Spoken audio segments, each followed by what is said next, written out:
Hello everyone. This short video is just to recap a little bit what we did on week 3. Let's have a look. So we were talking about watercolors and the relative equipment and tools. So when it comes to equipment, I would say that what we need is obviously water in a jar or a plastic cup, whichever you prefer. Then we need paints. Now, paints come mostly in two types. One is in tubes and the other one is half pans like this in a set. When you get a set of watercolors like these ones, usually they come with a palette like this that you fold round like that. That's quite convenient.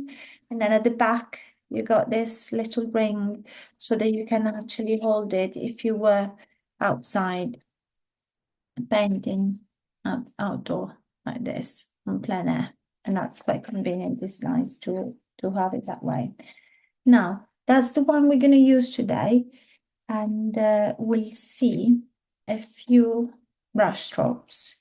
When we talk about brush strokes, those strokes obviously they change according to the type of brush that we use and the size as well. So here I have a few, a tiny selection. We have this one, which I think I showed you in class, which is just a flat brush, synthetic as well, like this. It's soft, but it doesn't hold a huge amount of water. And we'll see what strokes we can produce with that one. This one, again, is synthetic, but it's a quite good one. It's a size 2, so quite small, and it's a mini mop brush that comes with a lovely tip at the end. Then we have this one, is a number 10, and is quite convenient. This one, it doesn't cost that much. I can't remember, it was part of a set, but the tip is good. It holds quite a good amount of water, but it doesn't get, the tip doesn't get as fine as the mop one. So it's here. Then we got, oops, stay there. This other one, this one has a very long stick there. It's quite long brush. Some people like it that way, others don't. I think it's just personal choice. This one is a size 14, so it's a bit bigger. And finally, this one is a size 6, synthetic as well. Let's see what happens with the flat one first. So the first question is, how do I take my paint out from this hard block of colors? So what we do is we put the brush, we dip the brush into water. I know you can't see my brush now, but it's just into that jar of water I showed you earlier. Once the brush is wet, then we make our selection. I think I'm gonna go for this brown here. So now all I'm doing is, by doing this with my wet brush, I'm not taking much paint, but I am awakening it, yeah? So whatever I'm gonna get there is mostly water, and it's very, very hard as well. So it means that I need to add a bit more water there and keep going this way. I think I'm gonna go a tiny bit more. That's it. And I'm gonna leave it there as it is. And I want to see what happens when I keep my when I hold my brush this way, flat, almost like 30 degrees from my pad. And I want to keep going and see how long I can keep going this way. That's it. I'm not going to go backwards. I just want to see how long it kept going. It kept going quite consistent up to sort of around here, quite deep there. And then it started to get a bit lighter and the stroke became drier. Yeah, as you can see, we got this lovely texture there, which is good. We might need it. Imagine if we paint in a seaside, a seascape, and while painting the sea, this is quite good because in one go you already got reflection there on your sea. That's good. Now let's see. Let's wet the brush a tiny bit more again. Let's see instead what happens if I hold it this way.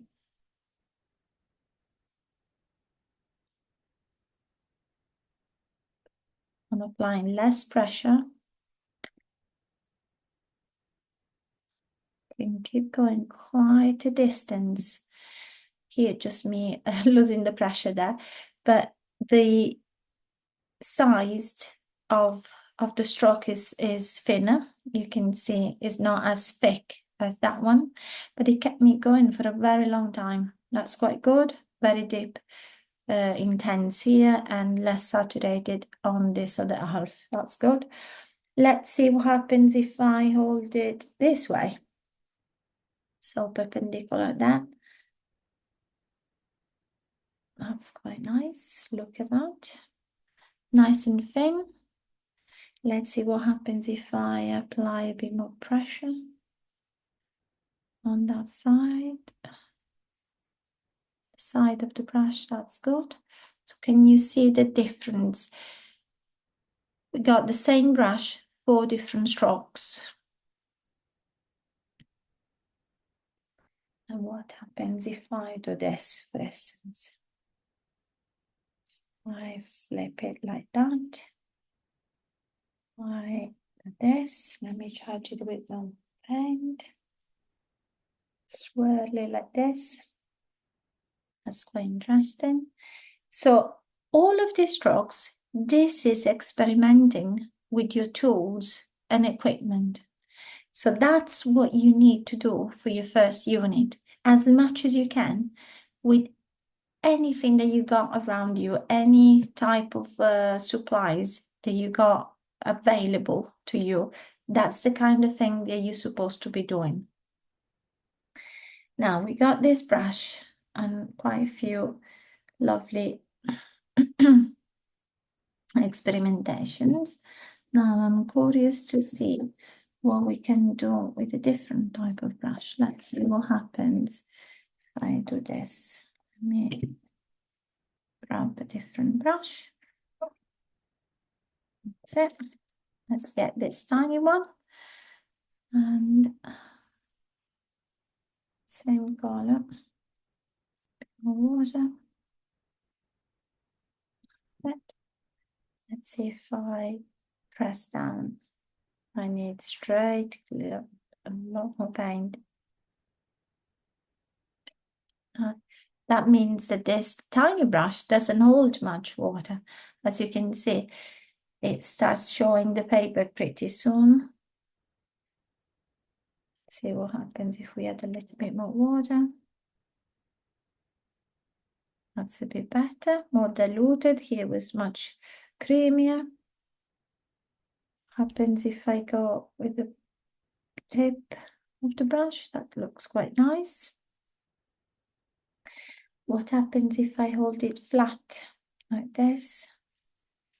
Get these lovely brush strokes, dry brush strokes. These are usually quite good for painting leafage on trees, grass, and creating texture. That's quite handy. This brush is good for that. That's good. Then let's try a different one. Let's try the small mop brush. Let's see what happens with this brush.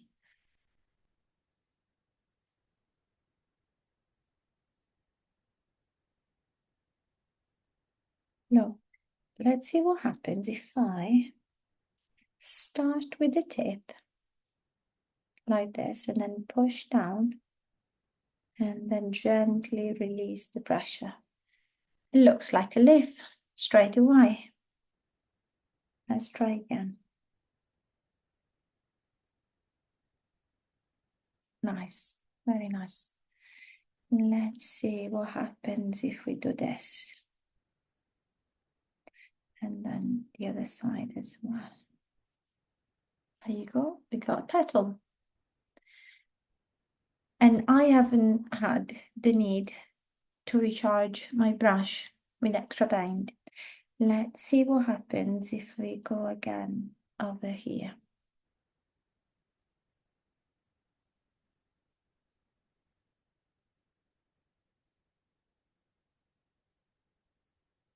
It starts to lose a little bit paint there, but it's still quite nice. Beautiful texture and beautiful shape as well. With this tiny brush, very, very beautiful brush. I recommend this one. It's Artway and it's made in England. Not expensive at all. Nice brush. Now, let's try one more. We got this. The next one is a size 10. That's it. Can do with this one.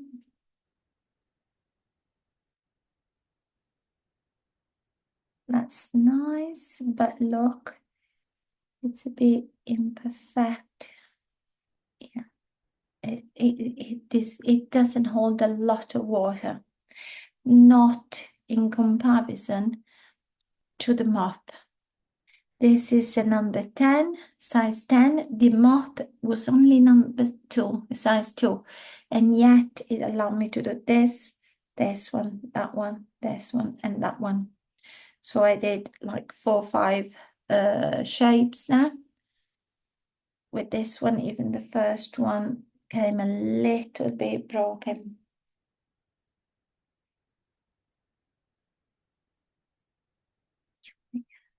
Yeah, nicer, but the tip, can you see the tip is broken a little bit? Then you need to refine it if you're looking for the tip. Let's see what happens if we hold it flat. That's not bad, but it's a bit, as you can see, it has lots of paint at the beginning and at the end, unlike that one. Perhaps we need to push a little bit harder. Yeah, that's the type of things of experimentation that you need to do for this unit. Again, I'll say that again. Let's try the last one, which is a size 14. See what happens with this one. We don't have much room left. We're gonna have to find some room here. Let's see what happens. That's a lovely line look. This is a sable mixed sable brush. It's a quite good one. And look, that is the difference. Vibrant, consistent, I would say from the beginning to the end. It's just a different type of brush. You could paint the whole paint with this brush. It goes very, very thin. Look at this one. Very thick. You can do similar things that we did with the mop.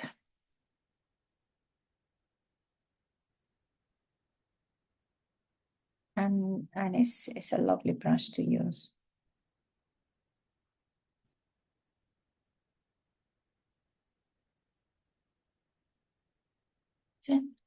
Beautiful. So can you see with 4 or 5 brushes, we filled a page of different strokes. What we're doing is that we're learning about our brushes. We're starting to understand what happens if I do this, what happens if I do that, so that when we go and paint, then we can predict, or we can try to predict what is going to happen. So that's the first video for week 3.